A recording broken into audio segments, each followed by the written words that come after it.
So, are you ready? Yeah, go ahead.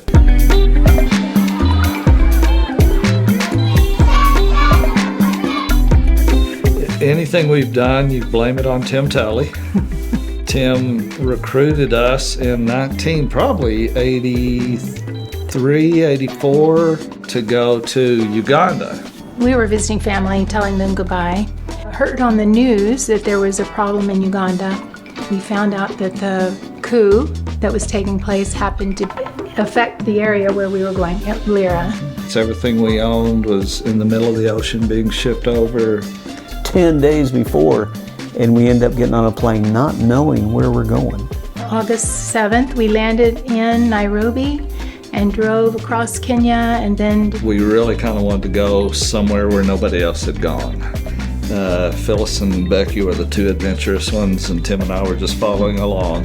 We did have a list of some of the unreached people groups. You know, the Gariama or the Mijikenda were one of the top ones on the list for possible receptivity, a good place, need a team, but everybody was afraid of malaria. We looked at all these other places that were real close to other missionaries and stuff, and it was like, nah. And I think all four of us, when we hit the coast, 13 hard driven hours from all the other missionaries, it was kind of like, yeah, this is it. We don't take God anywhere. If He's omnipresent, He's omnipresent. He's already there. We simply go to try to help people recognize the God who's always been there. We started hearing about Bibi Didi. The old women and old men especially knew about her. She was a single woman from England who had translated the New Testament into Kijiriama around a century ago. I can't imagine how difficult it must have been without roads and with diseases and wild animals. We bought all of the Kijiriama Bibles from the Kenyan Bible Society. A lot of them were eaten by termites in the Bible Society's warehouse. The Bibles were not used because literacy was low and no one was there to teach them what the Bible said. That was our job. So we were warming our hands on fires that we didn't build. That's the kind of thing that I think God was doing long before we ever got there.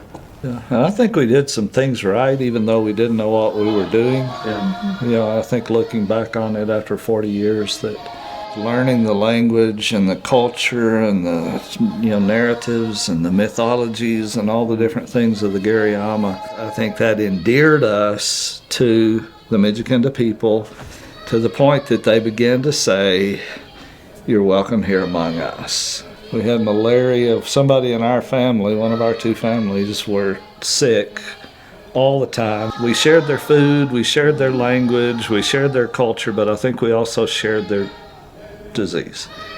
We shared their sicknesses together with them. That made a difference. It wasn't about numbers. It wasn't about how many churches we planted or how many baptisms we had. It was about the names of people that we loved and that we walked alongside. And that ultimately we counted our work not in days or months or years, but decades. Generations. We never led any one specific church. We got out of the way quickly and left these little fledgling churches in the hands of their leaders.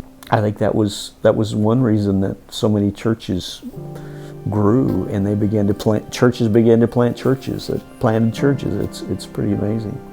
well, we're thankful for sure for the time we were there with you and your kids, and the time we got to go back. We're thankful for that. Yeah, I'm thankful for Monterey's commitment to the mission and not just to the missionaries. They've taken that little piece of the world and said, we're going to keep trying to make this a little better place. Yeah, I'm incredibly thankful for that. So. We count names and not numbers. There are 4 names here. You know, both English names and Gariama names.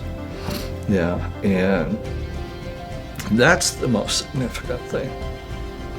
And that's what we hope that 40 years from now, those young Gariama We'll be sitting together reflecting back 40 years ago, at those times, and I think we can say perhaps we've lived our lives well.